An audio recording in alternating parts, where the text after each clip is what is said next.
السلام عليكم ورحمة الله وبركاته. الحمد لله الحليم الكريم الفاعل المختار الذي يقلب الليل على النهار ويقلب النهار على الليل وجعل الأوقات والساعات مواقيت للأعمال الصالحات فلا يحتاج إلى أعوان ولا أنصار. هو الذي خلق الليل والنهار والشمس والقمر والنجوم مسخرة بأمره ألا له الخلق والأمر تبارك الله رب العالمين.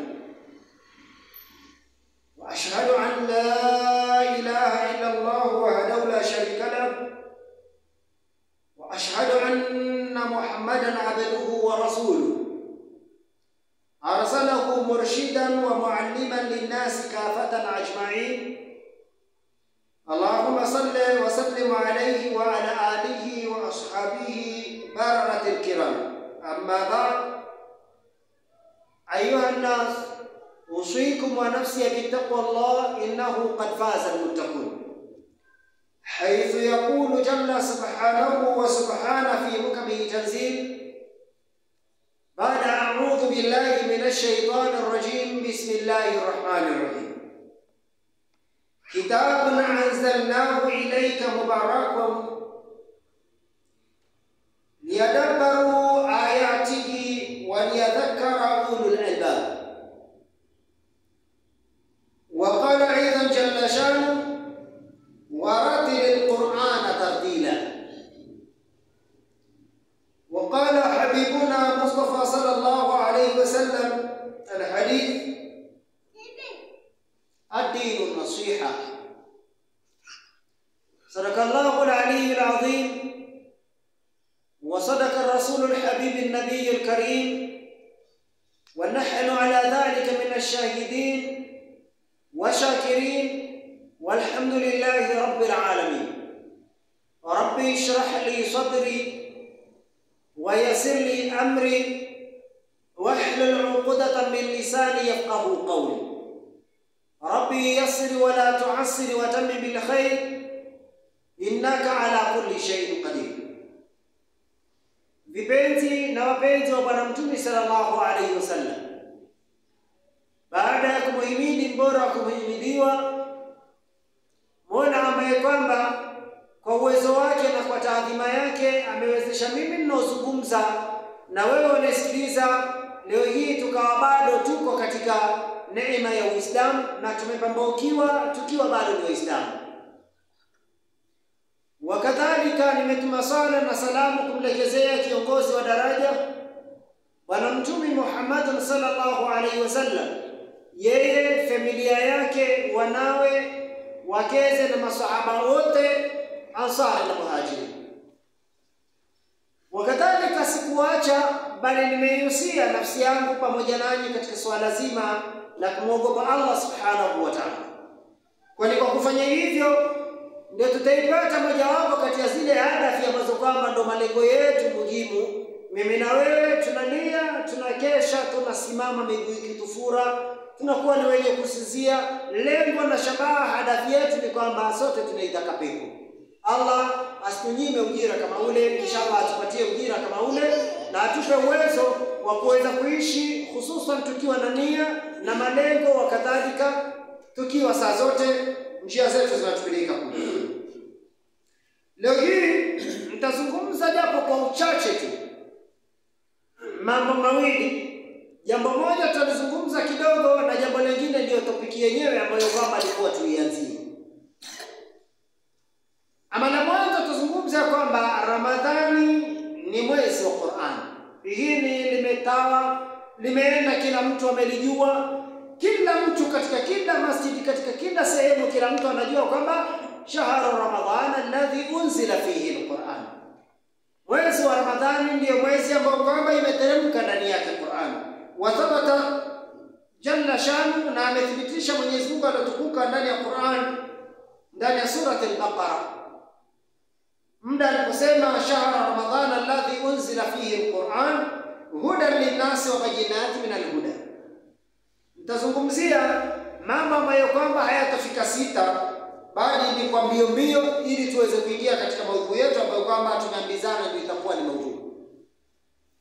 Al-awwal, Ramadhan huwa shahru, la mwanzo ni kwamba Ramadhani ni mwezi ladhi ambao kwamba anzala Allah fihi al-Qur'an, ameiteremsha Allah subhanahu wa ta'ala ndani ya mwezi mtukufu wa Ramadhani Qur'an.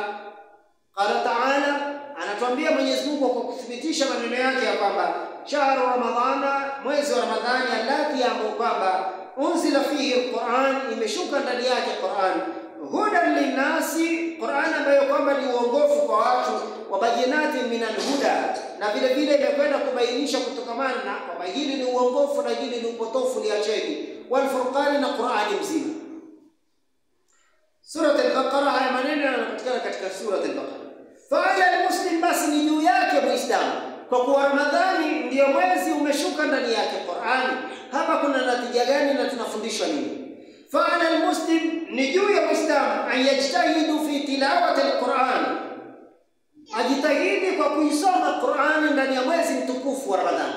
Ndugu katika imani, tuache kujitia shughuli nyingi, tuache kujitenga sana na kuisoma Qur'an, hususan ndani ya mwezi mtukufu wa Ramadhani. Tunaambiwa ya kwamba fa'ala al-muslim, ni juu yake Muislamu, ayajtahidu fi tilawati al-Qur'an, ajitahidi kuisoma Qur'an. Cha kusikitisha ni kwamba leo hii tunaelekea 5 ya mwisho ndani ya mwezi mtukufu wa Ramadhani, lakini utapata kunaye Muislamu anajiita muumini, lakini hajafikisha hata robo ya mashafu kule kuisoma hii Qur'an, na kule kwamba anajua kwamba Ramadhani ni mwezi wa Qur'an. Waqtamu fi hadha shahra kathira au min khair, ana muhitimisha ndani ya mwezi mtukufu wa Ramadhani kwa wingi. Muhitimisha Qur'ani, muianze, muende mkimaliza, muanze tena, muende mkimaliza. Hivyo kwa sababu gani? Kwa kutaadhamisha kwamba Ramadhani ndio mwezi wenyewe wa kusoma hii Qur'ani. Ama jambo la pili ambalo kwamba pia tumepanga tukumbushane ni kwamba al-muslimu, ni juu yake Muislamu, ayata'addaba bi'adabi tilawati al-Qur'an, afatilishe adabu zile ambazo kwamba zinatakikana zifanyike za muda mtu anapoisoma Qur'an. Katika kuisoma Qur'an pia kuna adabu zake, adabu ambazo kwamba inanibidi mimi ninazungumza na wewe unasikiliza kwamba tuzifuatanishe kama tunapoisoma Qur'an. Mina al-wudhu, adabu hizo ni kutokamana na kwamba usijaribu kuisoma Qur'ani bila wudhu. Wala istiqbalu al-qibla, na vile vile usijaribu kuisoma Qur'ani bila kuelekea qibla, kwa sababu kuisoma Qur'ani na kuelekea qibla ni miongoni mwa zile adabu. Sasa ikiwa mimi na wewe tunaoimani kwamba Qur'ani imeshuka katika mwezi mtukufu wa Ramadhani, ndani ya mwezi mtukufu wa Ramadhani, endapo tutataka kuisoma Qur'ani, basi tufuatishe vitu kama hivi. Cha kwanza, tuisome Qur'ani tukiwa na udhu. Cha pili, tuisome Qur'ani ikiwa tumeelekea kibla, wasiwaka, na vile vile tuhakikishe tumesoma Qur'ani ila hadi tumepiga mswaki. Wa ta'udhu billahi minash shaitani rajim, na tuhakikishe kila tunapoisoma Qur'ani basi tunajilinda na shaitani mdaliwa, shaitani anakuwa mchafu, bimaana tuseme a'udhu billahi minash shaitani rajim. Wa qala ta'ala, na ametuambia Mwenyezi Mungu alotukuka katika surati An-Nahl, فإذا قرأت القرآن فاستعذ بالله من الشيطان الرجيم. Zama mtapokuwa mnataka kuisoma Qur'an, basi mjilinde na shaitani, na ni shetani mchafu.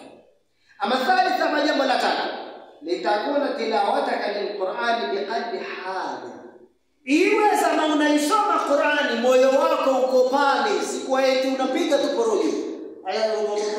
Hapana, hakikisha kila kitu unachokizungumza kinaingia maanawia katika akili. Si Qur'ani isome nyimbo, bali ni Qur'ani isome na maana ya hii Qur'ani isome mara 2 ama isome mara 3. Isome kwa kuiangalia, isome kwa kuitamka, isome kwa kuitafsiri. Wewe mtu mmoja. Kwa hiyo ukisoma hivyo moyo wako utakuwa uko pale. Kwa maana kwamba Qur'ani tunaisoma na haitubadilishi, ni kwamba Qur'ani tunaisoma nyimbo na tunaisoma sauti tu. Kwa Qur'ani imetuambia moja kwa moja, inna salati kanat ala almu'minina kitaban mawquta. Unaisoma hivyo ukiwa kijiweni, kunaadhiniwa na muda huna. Qur'ani imetuambia wala taqrabu zina. Unazisoma aya hizi na pale ndani ya nyumba labda unaisikiliza katika redio unaisikiliza inasema wala taqrabu zina na pale ndani unazini.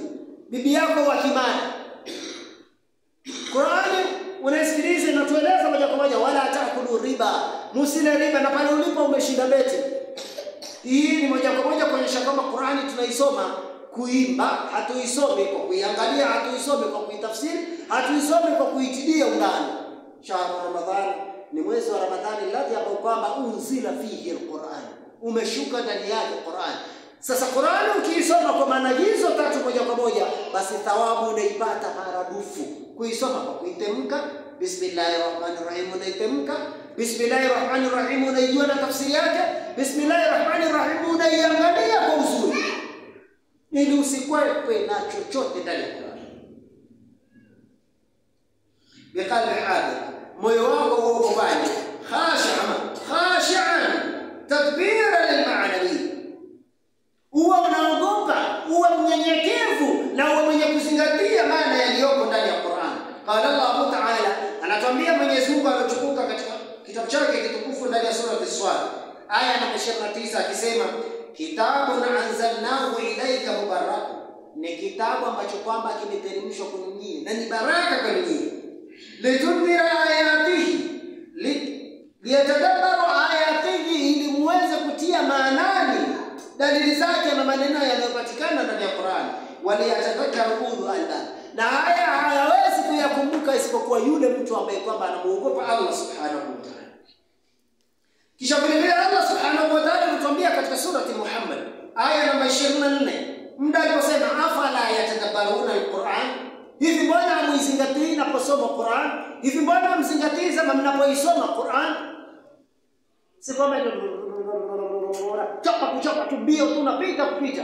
Hapana, Allah subhanahu wa ta'ala anatuuliza ndani ya Qur'an akisema afala yatadabbaruna alquran, mbona hamzingatii kutokamana na Qur'an? Mbona hamna mazingatio zama mnapoisoma Qur'an? Angalia kitu tu kidogo, siku ya kiyama kuulizwa. Siku ya kiyama kuulizwa, angalia kitu tu kidogo kinakulifaa mbali kabisa.